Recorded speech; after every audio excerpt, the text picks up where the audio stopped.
Hello friends, good afternoon and welcome to the EduSat Network. Our topic of discussion today is the concept of civil society in political theory. And friends, for this very discussion, we have with us in our studio subject expert Dr. Satish Kumar Jha,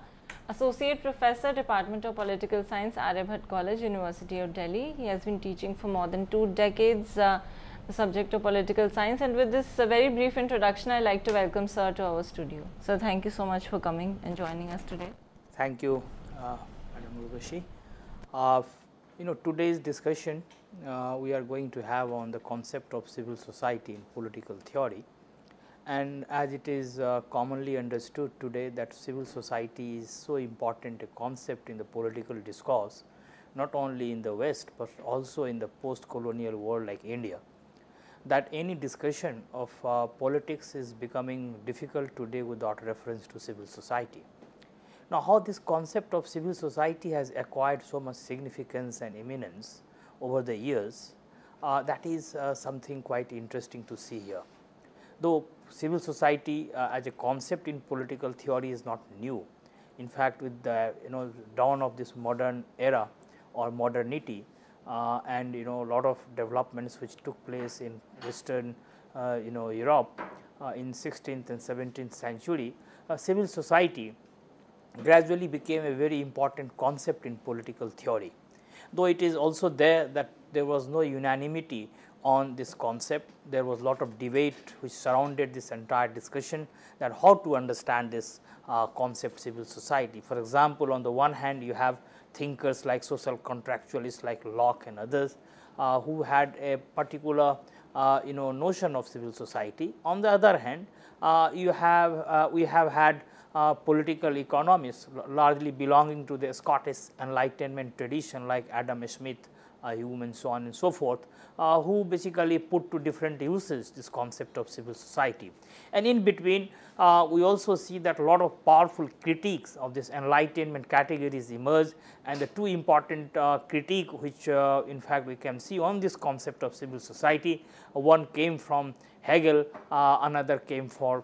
Marx. But Hegel's criticism was not on the civil society, but simply he was trying to basically actualize the freedom which is there in the civil society, and he believed that civil society cannot act as the site for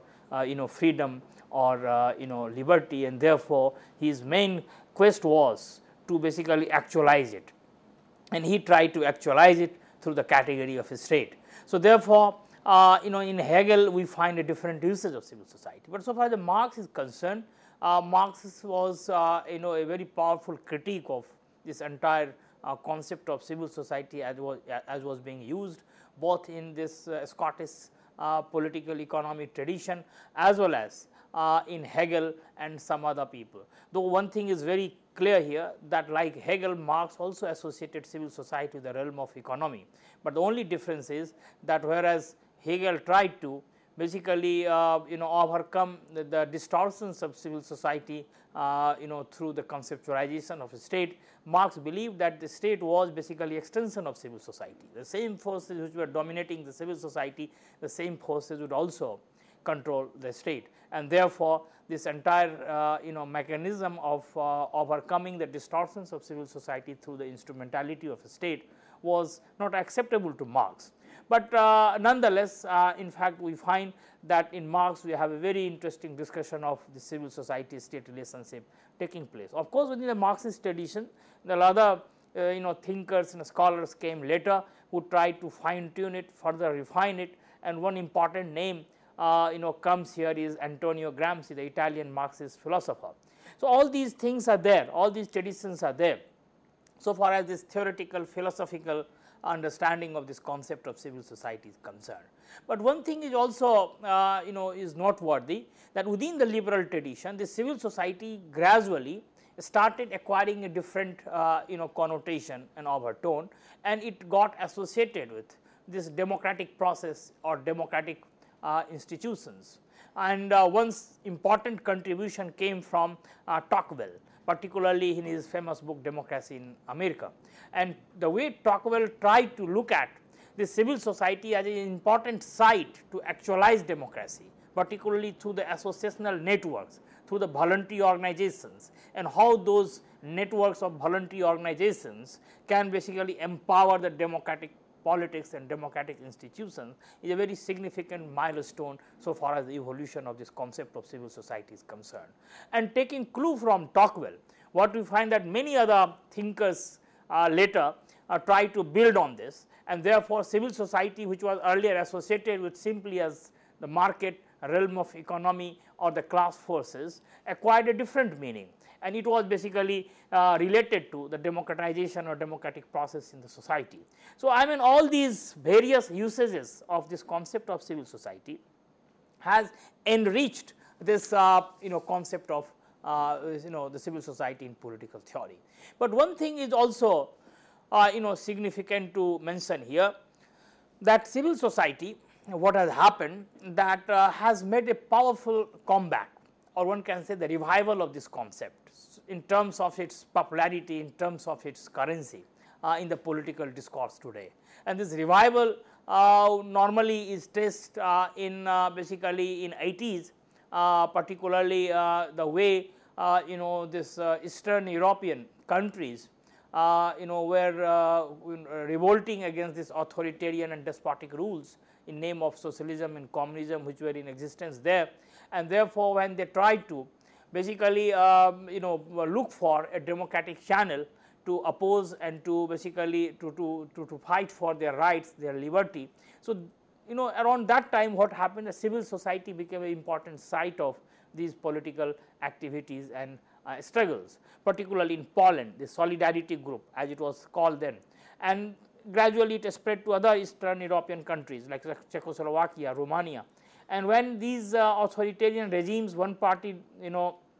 ruled states fell, and then the importance and the significance and the power of civil society was acknowledged and recognized world over. But at the same time, what we find that on the one hand in Eastern Europe, this was the context of this revival of this entire framework of civil society discourse. But on the other hand, even in Western countries, so called liberal democratic countries like United States of America, Britain and other places, civil society was also making a comeback as a concept for democracy and so on and so forth. And this comeback had a different context. There in fact, this apathy of the people towards the political process, decline in participation and representation,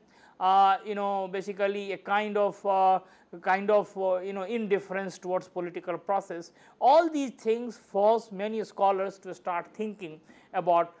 this new site of freedom, democracy and political activism. So, that was the context in the Western world so far as this revival of civil society is concerned. But interestingly, what happened, that it did not remain confined to this Eastern Europe or the Western Europe or United States of America, but gradually it spread across the globe, even in the third world countries, particularly it started in Latin America and Africa and gradually spread to many Asian countries. What happened, that this concept became quite popular, so much so that today when we basically discuss politics in India, it is very difficult to discuss politics without reference to the civil society agencies and civil society organizations. So, therefore, gradually it has spread all across the globe, and there is no distinction between East and the West, but of course, there is a difference in the context, there is a difference in the uses, there is a difference in the process, the way civil society has emerged and evolved in different parts of the world. For example, in India,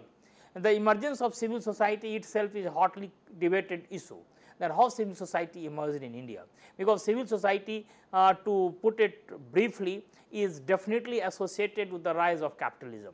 rise of industrial society, urbanization, the middle class, and so many things which basically surround this modern developed world. So, what has happened, that in India all these things happen, but in a different way and through different process, and therefore, at times it is debated that how this civil society came into existence in a country like India, which did not have its own natural growth of economy,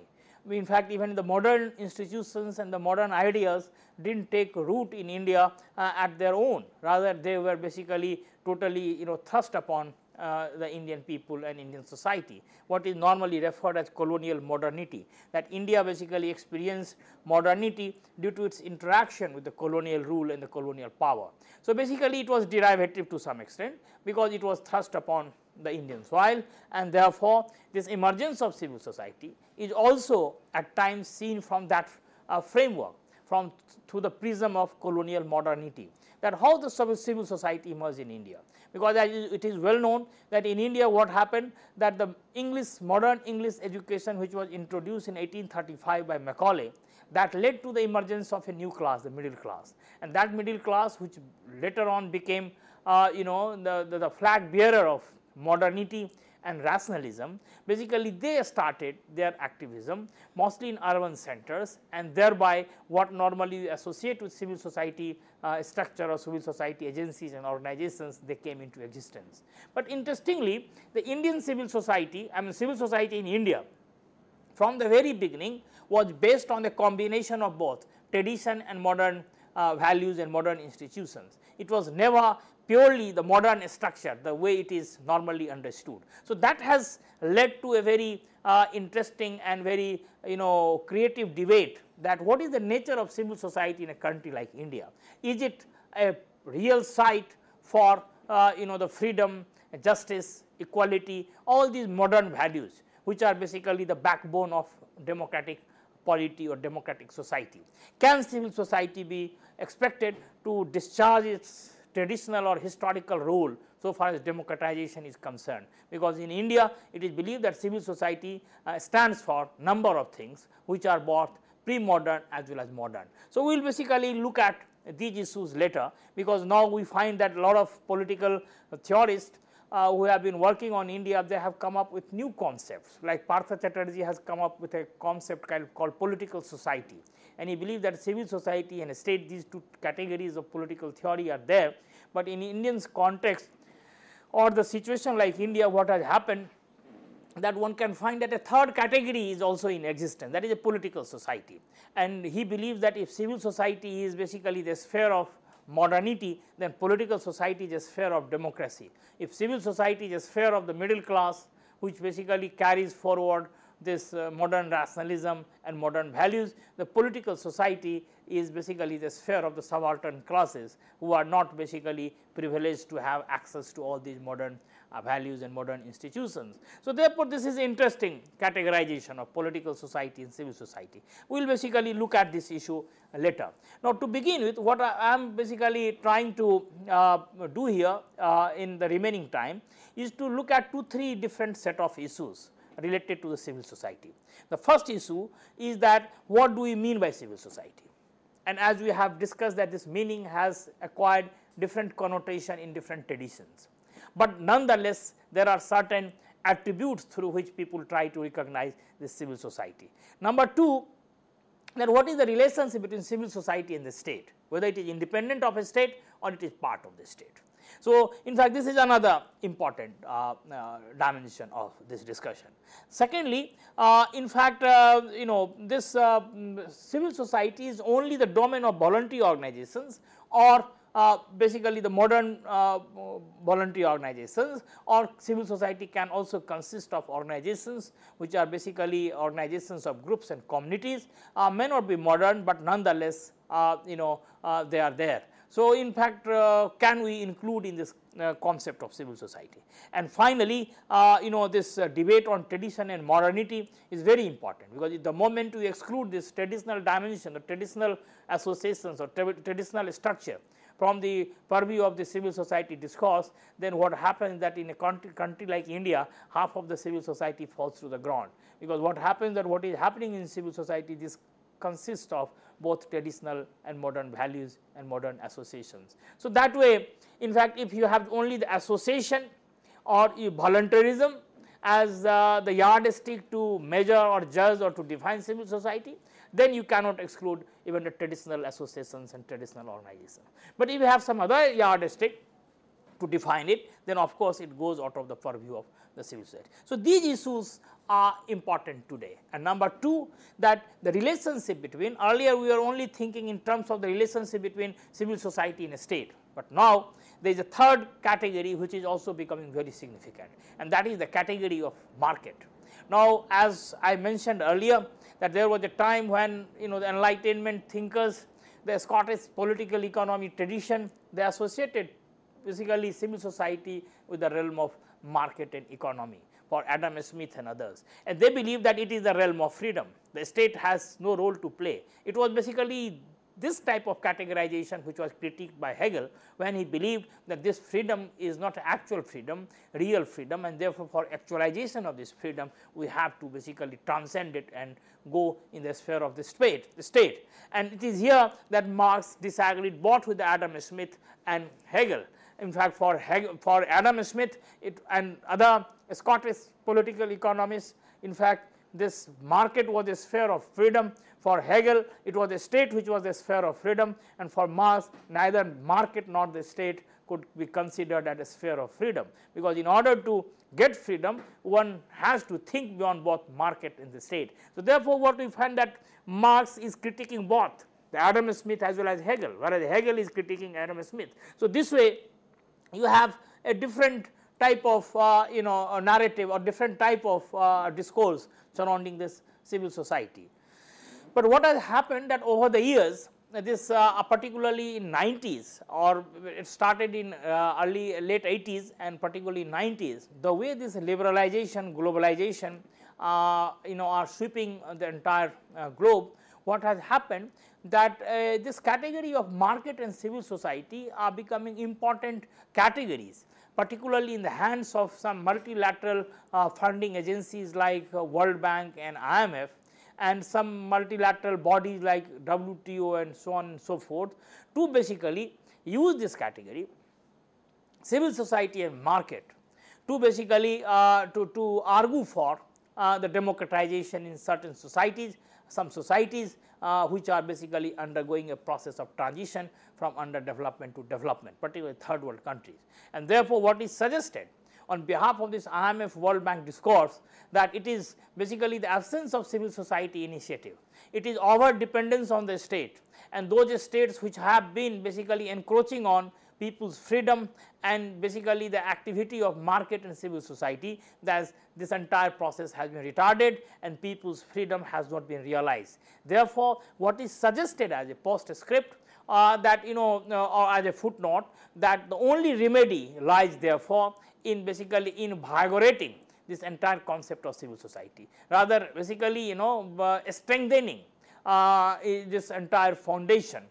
democratic foundation of society, and that foundation lies in the civil society associations and organizations. So, this voluntarism, this focus, this emphasis on voluntarism, and side by side this emphasis on the rollback of the state, because as it is well known that third world countries like India, they repose immense faith on the state institutions and state power, the nation state, the post-colonial nation state, to transform society and to realize the vision of egalitarian social order, to bring both justice and liberty to the people. But what happened that when these societies started facing crises, particularly it started in Latin America, Africa and some other countries, but gradually it also gripped a country like India in 90s, when Indian economy was basically in deep crisis and deep trouble, and then some alternative remedies had to be thought of. This entire Nehruvian discourse, as normally it is associated with state sponsored developmental strategy, when it ran into trouble, and when the Indian policy makers approached these funding agencies for assistance, then this entire thing came in form of a structural adjustment program and so on and so forth. So, civil society therefore also came through a policy fiat, or one can say that it came as a policy package from this IMF World Bank. But nonetheless, apart from this World Bank IMF initiative or discourse on civil society, there was at the same time a kind of indigenous churning which was going on in a sphere of what normally we associate with civil society in a country like India. And this was basically on account of the rise of new social movements, and those new social movements which were emerging in these countries were basically critiquing this entire trajectory of development which had taken place in a country like India. For example, they started critiquing this big dams, they started critiquing the high capital intensive development, they started critiquing centralization of power, and therefore on issue of ecology like Chipko movement, on the this big dams, another issue Narmada Bachao Andolan, and this human rights activism in order to counter this the state authoritarian laws and policies. So all these things led to a new discovery in form of the civil society activism in a country like India. So therefore, what happened, that its revival, or its rediscovery or its new uses came from the two different sides, one from the policy discourse of the IMF World Bank, and another this churning from the below in form of the people's quest for alternative. So therefore, civil society we can see that making a comeback in a big way in a country like India. But recently what we have seen, that many new types of movements have started, and one of the such movement is anti-corruption movement, and it is normally associated with civil society activism, what is normally called this Anna Hazare phenomenon in India, when in name of this civil society activism they started questioning the legitimacy of a state and a state's authority to frame laws for the people without taking the consent of the civil society agencies. So this voluntarism, these voluntary organizations and the proliferation of NGOs largely on account of this new economic policy, what is normally considered that neoliberal policies of 80s and 90s, and rolling back of the state. What has happened is voluntarism in society has been emphasized, and therefore this proliferation of NGOs, and therefore those NGOs are becoming basically the channel through which the civil society activism is getting channelized. So much so that a decade ago some of these NGOs just started basically interacting and coordinating with each other, and even formed a larger platform for articulating their concerns and their issues, and it got it took a shape of World Social Forum, which used to meet side by side with International Economic Forum, the World Economic Forum. So on the one side, the World Economic Forum consisted of the developed countries, and they were debating the future of the world economy. On the other hand, this World Social Forum meeting side by side in a different venue used to discuss the alternatives which were being chalked out by these developed countries and developed powers. So therefore, this parallel discourse went on. Of course, the World Social Forum gradually also met with the criticism. A lot of people felt at that time, even they argued along the same line even today, that World Social Forum was a creation of these developed economies or the elites from the metropolitan centers to create a site for functional dissidents, that whatever dissident voice emerges, this is basically it remains within the manageable limit, and therefore it had basically it was meant to perform that type of role, that functional dissidence, without basically disrupting the entire process. But on the other hand, in name of civil society activism, a lot of things are also happening which cannot be broadly considered as the functional dissidence, as this World Social Forum was critiqued at that point of time, and they are really fundamentally in nature. For example, in Indian context, one can say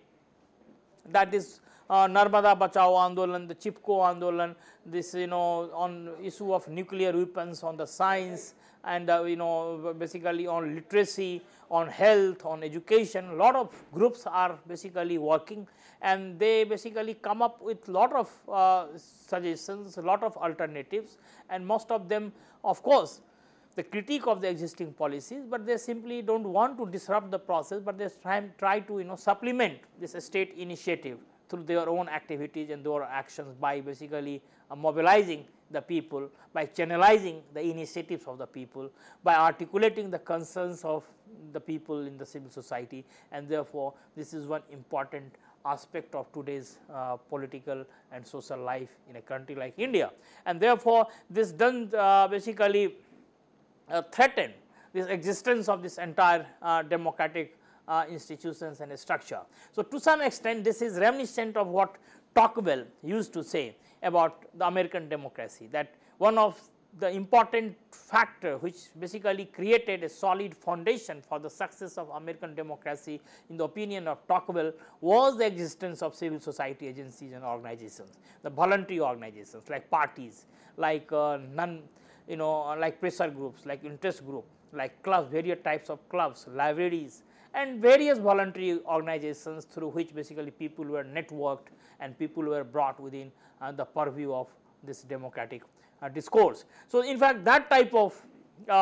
situation one can say that now emerging in a country like India, which is a latecomer in terms of development, which does not have the similar trajectory of development as it happened in the West. If we basically associate the emergence of civil society with emergence of capitalism in modern times, then Indian capitalism or Indian capitalist development has been also has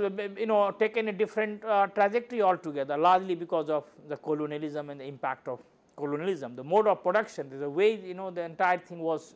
determined by the intervention of the colonial power. So, entire thing was different, but nonetheless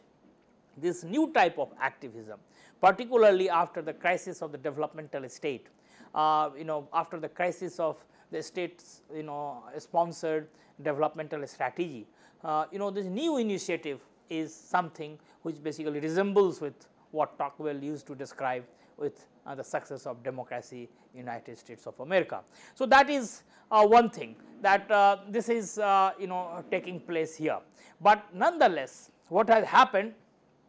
that this entire the thing, this the civil society's revival or one can say rediscovery in these countries have a context, but we will come to this issue later. But to begin with, in fact, before we come to these issues, this evolution of this concept which I was referring to earlier is important to remember, that how is emerged.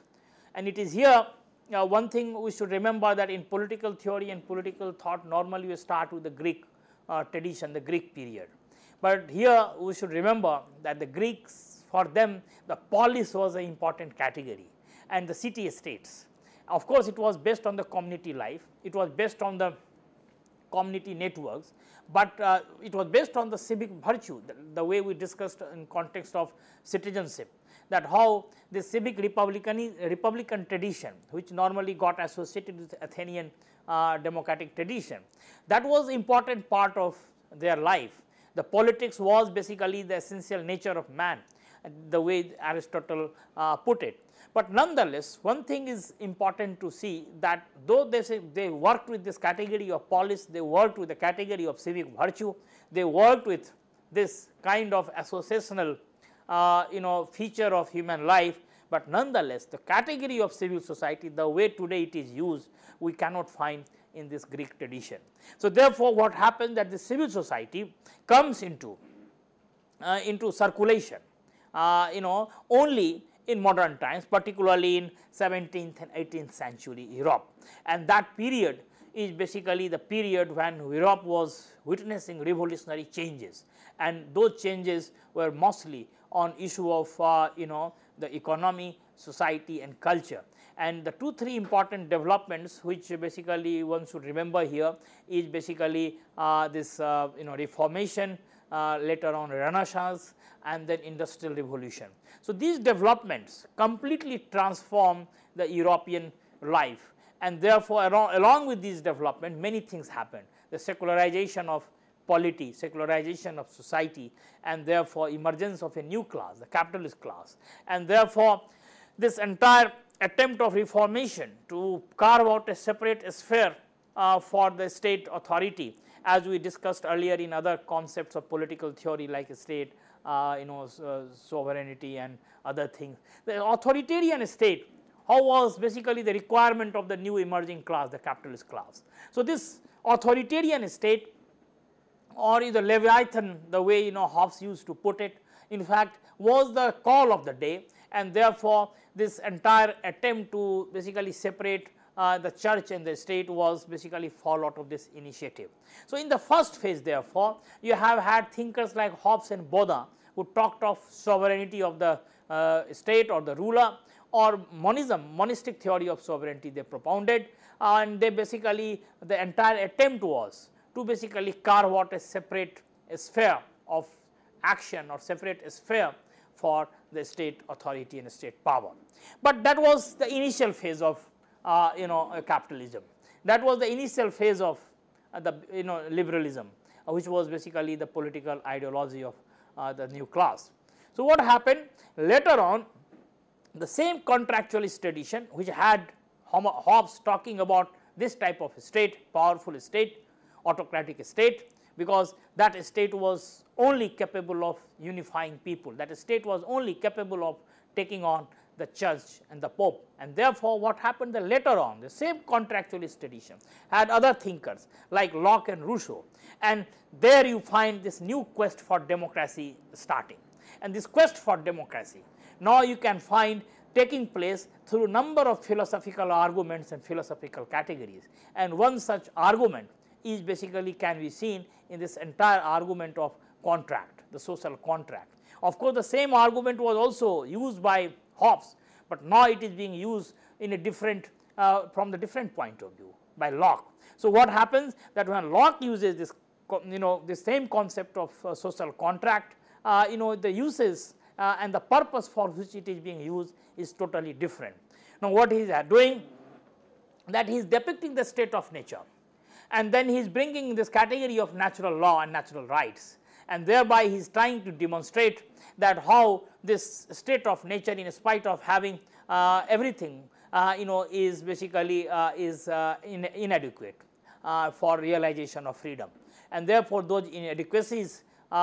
he singles out. And one of the important inadequacy in the opinion of Locke is that though there is executive power, but there is no judicial power to judge that what is right and what is wrong. So, therefore, this entire argument is geared in a manner that basically the distortions of this state of nature basically are to be overcome, and that distortions basically leads to contract and the basically this creation of the state. Basically, what happens that in this Lockean uses of this contract or a state of nature or the creation of a state, what you find that civil society gets merged with the state, that civil society is not different from the state, because it is extension, one can say, of the state. I mean, the state is the extension of the civil society. So, that way you find that this entire thing is not presented in a manner that they are separated with each other. Now, later on what we find that Rousseau also makes use of the same contractualist language, same philosophical arguments, of course, for a different purpose, and therefore, the context, as it is well known, that he was basically the philosopher of French Revolution, and French Revolution, as it is credited for creating many things for modernity, including this entire concept of the new discourse of citizenship and so on and so forth. But what happened that Rousseau, while using this contract, is basically creating a kind of argument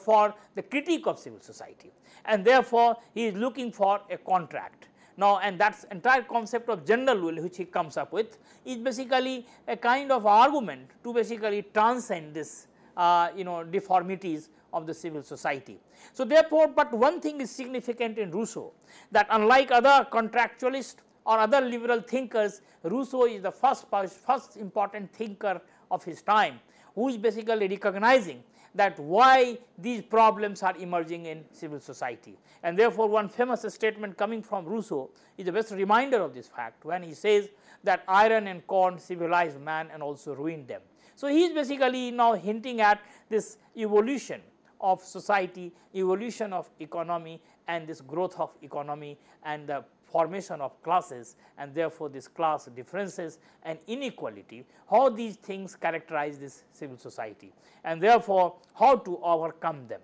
And this critique of civil society, to some extent one can say, leads Rousseau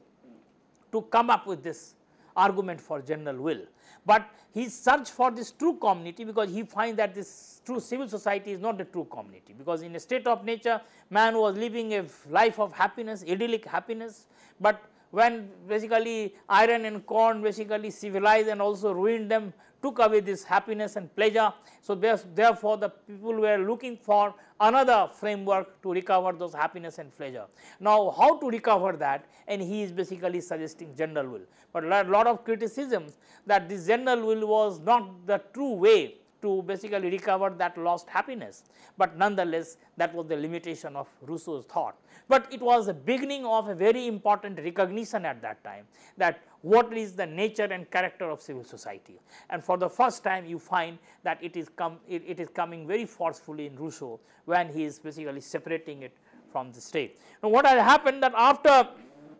Rousseau,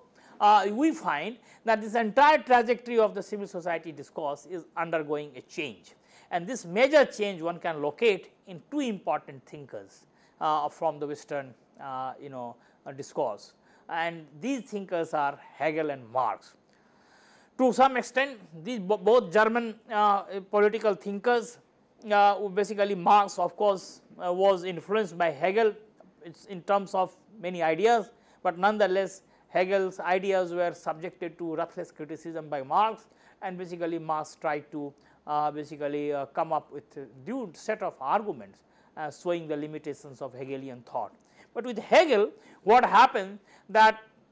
we find a very interesting categorization here, and he makes a tripartite division: family, civil society and state, of the evolution of human journey or society. And he says that all these three sites are the sites of freedom: the family, civil society and state. But nonetheless, he finds that the true actualization of this freedom is possible only in the state, neither in family nor in civil society. And it is here that Marx basically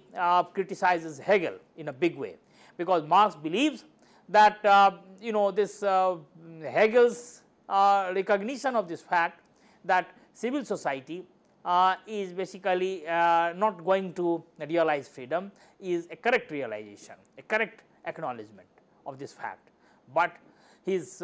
remedy which he suggests in a state is totally out of place and defective, because in Marx's opinion a state is basically extension of the same forces which are dominant in civil society. A state therefore, in opinion of Marx, is the instrument of the dominant class, is basically the managing committee of the bourgeoisie, as Karl Marx put it in his Communist Manifesto. So, therefore,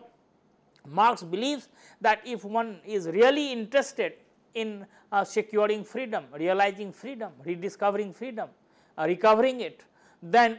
this is not the way as suggested by Hegel, but then in his opinion the only way this can be recovered is by looking beyond both civil society and state, and that is possible only through a proletarian revolution, when a socialist as a transitional and the communist as an ideal society could be created, which would be in a true sense the site of freedom. That would be in true sense basically the realization of the species character of human being, the Prometheus character, as he used to put it in Economic and Philosophic Manuscript, one of the important writing of Karl Marx. So, therefore, Marx is basically going ahead of this entire European Enlightenment tradition and trying to come up with a new set of argument so far as civil society is concerned. But one thing is interesting to observe here, that like Hegel, Marx is also associating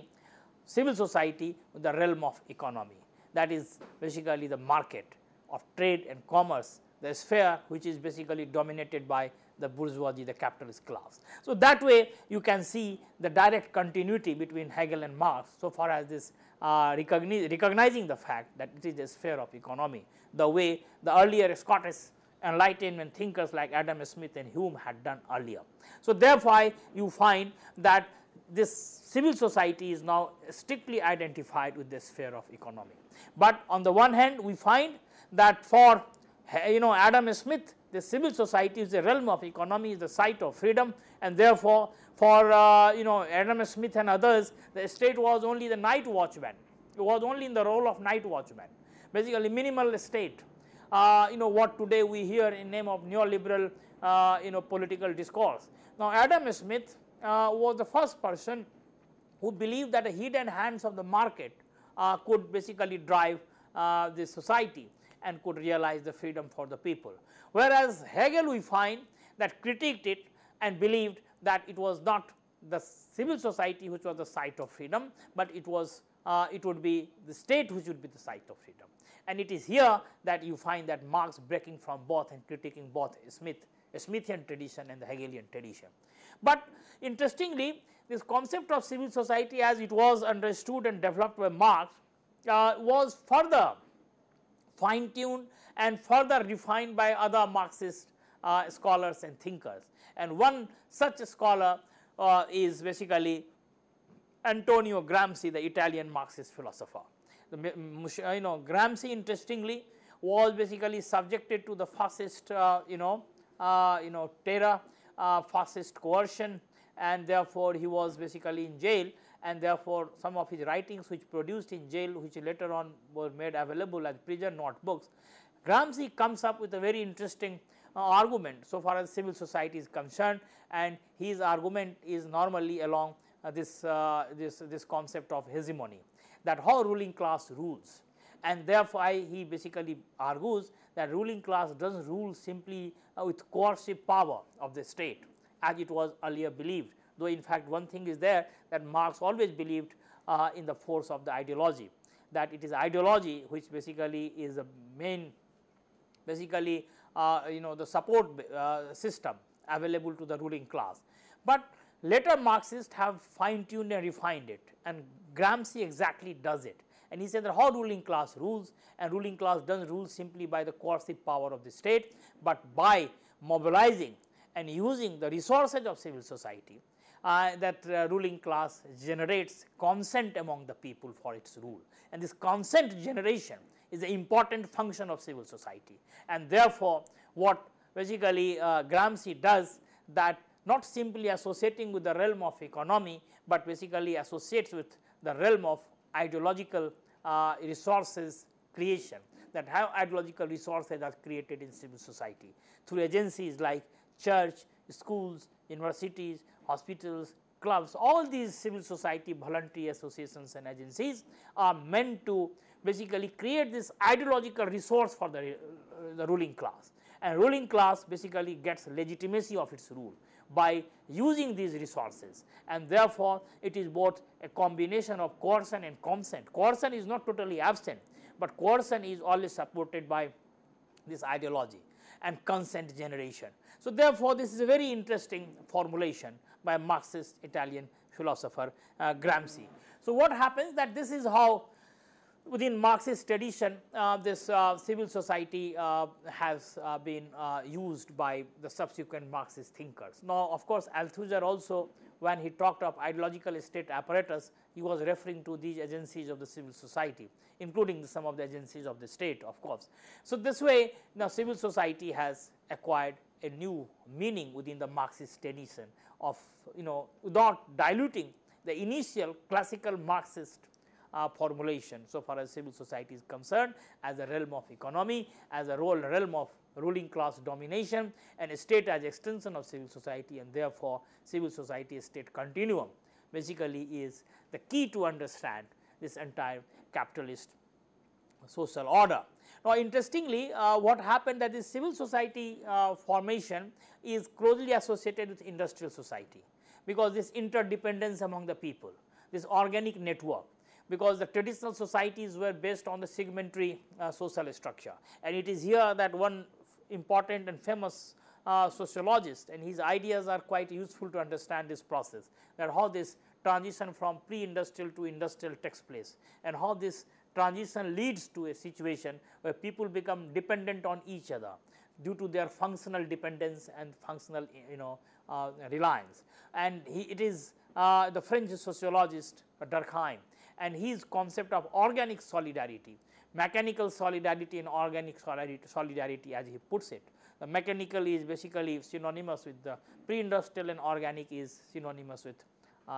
this industrial or the capitalist society. Now, in this organic solidarity, this interdependence is basically the hallmark of the society, and this is what normally we basically mean by this this organizational networks, associational networks, voluntarism and so on and so forth. So, this way this emergence of civil society has been conceptualized and understood. So, basically one thing is there, in spite of these differences, these debates, one thing is very clear, that civil society is normally associated with the birth of capitalism and the capitalist class, and therefore, there is no debate and dispute on this issue. And it is here that something interesting happens with reference to the third world country, because the nature of this transition to the capitalist society is basically a debatable issue, that how this transition took place, because due to the long rule of colonialism and imperialism, these countries did not witness a natural process of evolution, and therefore, it had a distorted economic growth and economic development. And because of this thing, the formation of civil society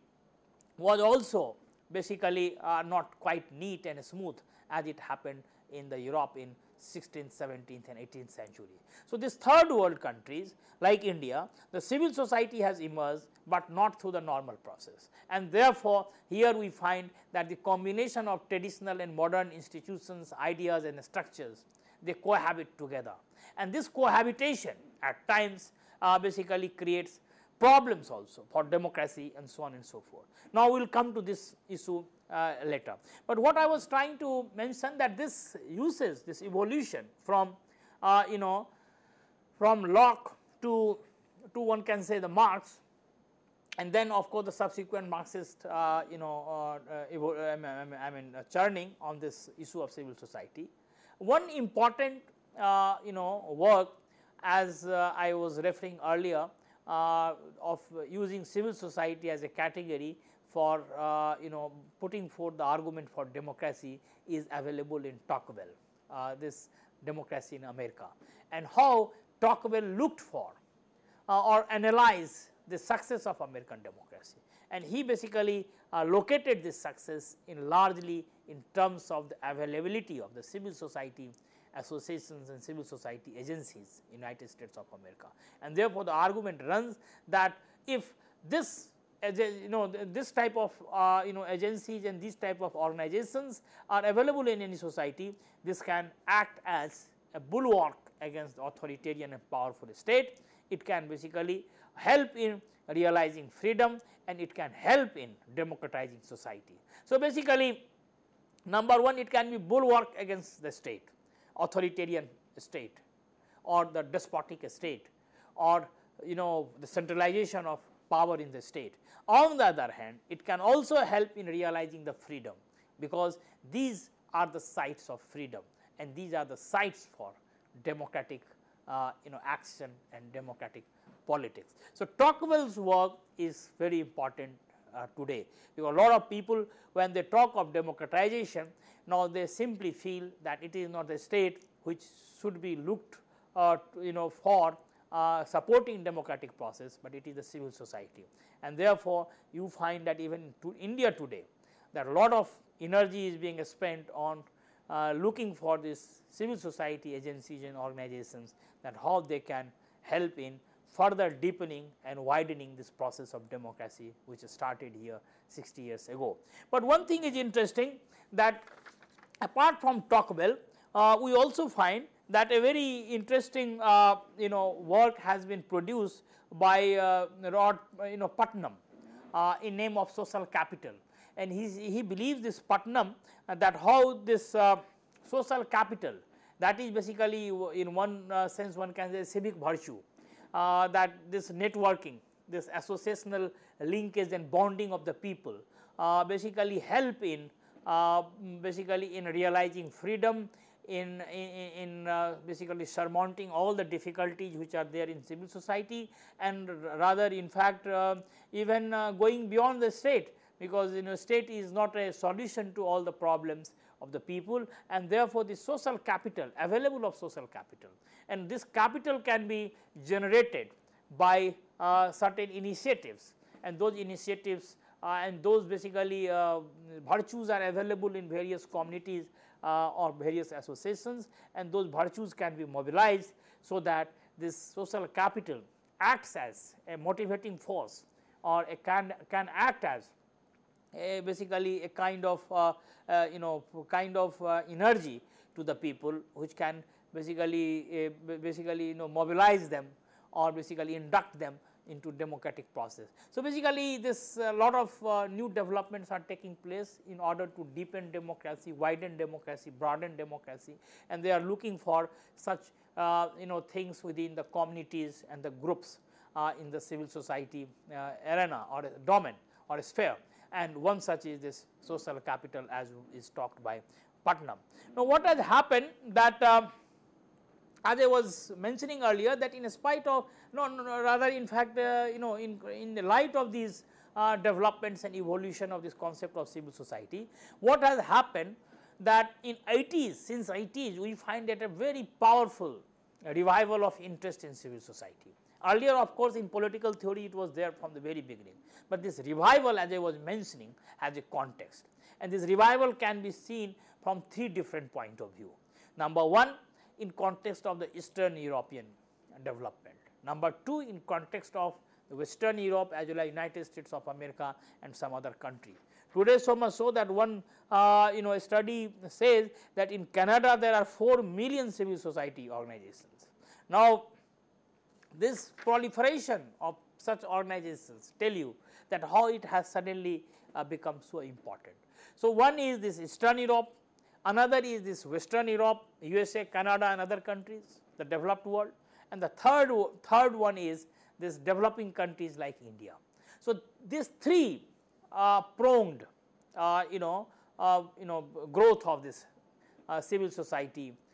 discourse, or one can say the revival of this discourse, is something quite interesting. As I referred earlier, that Eastern Europe had a context because of this the satellite countries of erstwhile Soviet Union, most of them were one party rule, authoritarianism, and therefore encroachment on freedom and so on and so forth, that led to a situation where there was a new churning, and that new protest, new movement, and it started in Poland with the solidarity movement, and later on it spread in various countries of Eastern Europe till the time when most of them collapsed and a new type of political order was created. And then it was realized that how civil society can be a bulwark against authoritarianism and despotism. So, that was one. Its value, its worth became quite apparent at that time.